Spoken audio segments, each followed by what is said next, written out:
tombé sur la guerre d'Algérie et on a cherché sur internet des informations et c'est là qu'on a trouvé les harkis et les Français d'Algérie et on a voulu en À la savoir base, on plus. n'était pas parti sur ça. On était parti sur l'exposition coloniale. Et en fait, on nous a dit que ça allait pas être ça. Donc après, on a cherché toujours un rapport avec le thème. Et on est tombé sur ce sujet, on s'est renseigné, on a choisi ce sujet. Voilà, ça nous a C'est un sujet intéressé. commun, Et hein. donc, En TPE, c'est pas un sujet commun. Et puis bon, elles ont eu un bon contact avec la prof d'histoire aussi, Ouais. qui les a bien conseillées. Et donc, les ayant bien rassurées, elles ont préféré prendre un sujet peut-être un peu plus compliqué, mais en sachant qu'elles pourraient être aidées. Voilà, elles ont eu des soutiens de la professeure de français également. Et donc, elles ont choisi de travailler là-dessus, mais c'est pas un sujet évident, c'est sûr. Pas un sujet évident. C'est bien que vous faites ça. Alors après, comment elles l'ont abordé, il faudrait que tu montres le plan que vous avez suivi au départ, parce que... Ah oui. Non, le plan du dossier, carrément le dossier. Mais c'est ça le plan. Oui, c'est le plan. Voilà. C'est un sujet, voilà, vous travaillez sur les hommes, en fait. Sur la conscience collective et individuelle. Qui étaient les pieds noirs, qui étaient les harkis, donc à travers différentes... Pied noir, c'est pas pareil. C'est un plan qui est assez chronologique, en fait. Justement, on veut savoir la différence qu'il y a entre les deux. Parce que lui, il habite chez nous maintenant. La question qu'elle se posait aussi, c'est de savoir comment ce sujet-là était abordé dans les programmes d'histoire. Voilà, et avec leurs professeurs, ils ont essayé d'en parler, savoir si, par exemple, comment était traitée la guerre d'Algérie dans les programmes, par exemple, de troisième ou de terminale. C'est de première? Non, c'est de première. Ouais. Et voir comment, par exemple, une petite fille de harki, voilà, quand elle aborde une question comme indépendante dans l'Algérie, est-ce que c'est bien présenté? Est-ce que toi tu peux apporter, est-ce que tu as apporté des choses en cours quand tu as vu cette leçon? J'ai apporté des choses que je connaissais par rapport à mes parents, mais après, dans le cours d'histoire qu'on fait en terminale, on voit tous les avis, du coup on n'est pas forcément d'accord avec toutes les parties du coup. Voilà. Voilà, c'est ça. Vous n'êtes pas pareil. Et est-ce qu'il y a des parties tabous Ah oui. Ouais, surtout la partie avec en fait l'opposition de ceux qui ont défendu l'Algérie et ceux qui ont défendu la France. Surtout que dans les lycées, dans les classes, il y en a forcément un ou deux qui sont pas du même côté. Donc c'est un sujet qui fait débat à chaque fois. Ouais. Les enfants issus de l'immigration et issus des familles de l'Arc. Il y a de plus en plus de livres qui traitent du sujet, qui nous permettent de le traiter aussi dans le bon sens. Hein. Bon, j'en ai porté un par exemple, c'est vrai que c'est un sujet délicat, il faut qu'on fasse attention, il faut qu'on... Ils n'en parlent pas. Hein? Ils n'en parlent pas. Des harkis. Non, ils n'en parlent pas. Ben, là j'ai par exemple la leçon sur la présentation de la leçon sur un livre d'histoire de 3e. Ah, ils n'en parlent pas. Non, ils n'en parlent pas. On va plutôt parler des pieds noirs, les pieds noirs on va en parler, mais les harkis on n'en parle pas. C'est trop tabou. Alors il y a le mot qui apparaît, hein. Il y a le mot qui apparaît. C'est tellement d'injustice. Mais sur une ligne, mais il n'y a pas d'étude de cas. Ce qui manque, ce serait une étude de cas qu'on puisse justement... Nous, on n'a pas encore fait la leçon, mais je pense qu'aussi ça va faire débat parce que dans notre classe, il y a des petites filles de harki aussi. Comme on fait un travail en sciences éco et en sociaux, c'est ça? Il y a le problème de la transmission aussi qui est intéressant. Comment transmettre, c'est... Voilà. Déjà, quand on en parle, moi je l'ai dit à mon grand-père que j'allais faire ça. Et hier, ma mère l'a dit à mon grand-père, il a répété « Ah, mais si tu veux, moi je peux t'en parler aussi, parce qu'il a fait la guerre d'Algérie. » Alors ça, à chaque fois, ça parle. Je voulais vous dire que le mot harki comprenait pas seulement ce qu'il y avait l'uniforme de l'armée française, ça comprenait l'ensemble de tous les fonctionnaires de l'État français. Aussi bien policiers, gendarmes, auxiliaires de préfecture, gardes champêtres, etc. En gros, de confession musulmane. Hein. Tout ce qui travaillait pour l'État français de confession musulmane était considéré comme harki. Hein. C'est ceux qui travaillaient pour l'État français, mais qui étaient musulmans. Qui étaient de confession musulmane. Ouais. Qui portent l'uniforme ou non étaient considérés après 62 comme harki. Et la signification du mot harki, alors ça veut dire... C'est un groupe de... Ça remonte à loin, c'était les tribus, vous savez, en Algérie avant, surtout les Kabyles. C'est une arca, c'était un groupe d'individus qui se battaient entre eux, mais quand il y avait un ennemi qui venait de l'extérieur, ils se regroupaient pour défendre le pays, voilà. Et Et c'est de là que ça m'a donné le mot harki.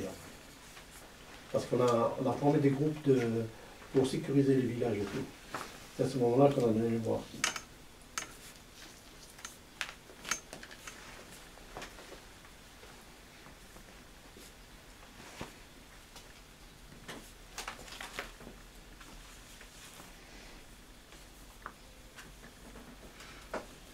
Et est-ce que pour vous c'est un sujet difficile à aborder quand on... Enfin... Non, pas du tout. D'accord.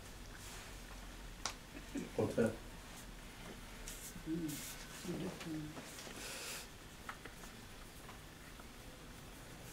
On a mis tellement sur silence l'histoire des harkis que ça nous fait du bien de travailler. Après, au début, les gens ne voulaient pas en parler.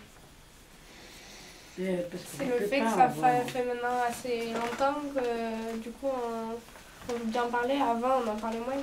Enfin on ne voulait pas en parler. Avant il ne fallait pas en parler parce que surtout les anciens, bon, ils n'étaient pas instruits, la plupart n'ont jamais été à l'école, donc c'est la deuxième génération qui a commencé à en parler, et essayer de faire connaître l'histoire de la communauté harki. Dans la première génération, malheureusement, il n'y a pas beaucoup de... Il y en a quelques-uns, mais très peu, qui ont été instruits, qui savaient lire et écrire. Non, Hamid, parce qu'avant, on ne peut pas parler. Nous, avant, on ne peut pas parler. Il n'y a personne qui nous demande notre vie. Hein? En 62, quand on est arrivé ici, on était comme des vaches ou des chèvres. Il a lâché dans le prix et tu peux y aller où est-ce que tu veux. Mais c'est qu'il ne peut pas de toi. Qui t'en a pas de l'argent, qui t'en a pas ça, qui t'en a pas ça, ça m'étonnerait. On vit comme on peut. On ne parle pas français, on ne parle pas arabe, on parle kabyle. Hein? Où est-ce que tu veux, on va y aller. Hein? Moi, j'étais venue avec 3 enfants, avec 2 enfants. Hein? J'ai resté à l'armée 3 ans. Hein? Et Épinal, on a trouvé avec ceux qui parlent arabe. Et nous, c'est des femmes kabyles, on prend un morceau de pain comme ça, à l'armée, hein, et tu les manges dans la journée. Ils ne viennent pas le soir en ramener un repas. Hein. Il y a des femmes arabes qui rentrent chez moi, qui me prennent mon morceau de pain. À l'aube de la journée, en train de pleurer, j'ai dit à mon mari, ramène-moi maman. Et ma mère, elle était à Rivesaltes. Elle était à Rivesaltes. Hein. On a passé une misère noire qu'on a passé. On arrive à Bergerac, heureusement qu'il y a maman. Pourtant, c'est là qu'on va dormir dehors avec mes enfants. On n'en a pas ramené aucune affaire parce qu'on n'a pas de sous. D'Épinal, qu'il a fini son armée, hein, on n'a pas de sous pour apprendre notre affaire qu'on a besoin. On est arrivé ici comme ça qu'on est habillé. Heureusement qu'il y a une maman. Elle aussi qui a ramené 4 enfants. Hein? Et le père, ils sont gorgés à l'Algérie. Et moi, mon père, c'est un Algérien, il est mort à l'Algérie. Hein? Mais je n'ai pas demandé son argent. Mais pour nous, pour mes enfants, c'est bien que vous parlez maintenant. Parce qu'avant, quand même, c'est vrai, on était dans la misère. Mais il n'y a pas de racistes, il n'y a pas de rien. Hein? Maintenant, il y en a. Maintenant, il y en a des racistes. Alors maintenant, il faut vous serez dégourdis. C'est notre enfant, vous êtes comme mes enfants. Débrouillez-vous pour vous sortir de France. Parce que la France, qui t'a pas parlé, il te bouffe. Hein? Il faut toujours vous avancer bien. Parce que tu étais bien, tu s'en fiches après. Tu vivais de toi-même. Hein? Tu seras fier de toi-même. Hein? Voilà ce que je voulais dire, les filles. Vous serez fiers de vous. Vous passez. Vous faites ce que vous pouvez. Mais vous pensez quand même. C'est vrai, j'étais fière de mon pays. Hein? Mais j'étais avec mon mari. Hein? Je ne peux pas la laisser, mes enfants, je reste à l'Algérie. Alors je venais avec mon mari. Puis j'arrivais ici. Je ne sais pas parler, je sais partout. Mais regarde où est-ce que j'arrivais. J'ai grandi 8 enfants. Pourquoi? Parce que je pense à maman, je pense à mon père. Je pense à mon pays, il ne serait pas honte de moi. Hein? Alors j'étais fière. Voilà ce que je voulais dire. faut pas vous appeler. Vous êtes de la chance, vous avez l'air, vous écrire. Non, c'est pas. Vous avez. Voilà. Non, c'est là, c'est bien de dire à les enfants, parce que vous ne dites pas, vous l'ouvrez les portes, vous dites tout facile. Non, c'est pas facile à gérer. Hein? Excusez-moi, c'est pas des filles de harki, hein?